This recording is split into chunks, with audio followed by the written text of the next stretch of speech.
प्रियात्मन सदगुरुदेव श्री मुनि महाराज की जय।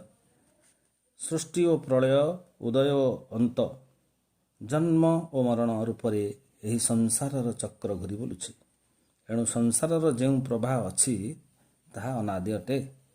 ମଜହବି ଈଶ୍ୱର ଦ୍ୱାରା ଏହାର ସୃଷ୍ଟି ହୋଇନାହିଁ ବା ନଷ୍ଟ ହେବ ନାହିଁ। ସବୁବେଳେ ନଦୀ ଦ୍ୱାରା ହଜାର ହଜାର ମହଣର ପୃଥିବୀର ମାଟି ଧୋଇ ସମୁଦ୍ରକୁ ଯାଉଅଛି।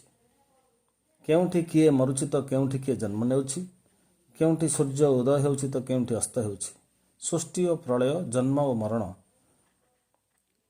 ଉଦୟ ଓ ଅସ୍ତର ପ୍ରବାହ ପ୍ରତ୍ୟେକ ସମୟରେ ହୋଇ ଚାଲିଛି। କୌଣସି ସମୟରେ ସୃଷ୍ଟି ଈଶ୍ୱର ଦ୍ୱାରା ହୁଏ ନାହିଁ। ସୃଷ୍ଟିର ଆରମ୍ଭ ନାହିଁ, ଅନ୍ତ ମଧ୍ୟ ନାହିଁ। ସୃଷ୍ଟି ଏହିପରି ଭାବରେ ପ୍ରବାହ ରୂପରେ ଅନାଦି।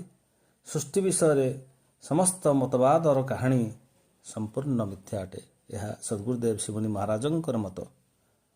ସପ୍ରେମ ଜୟଜୀ।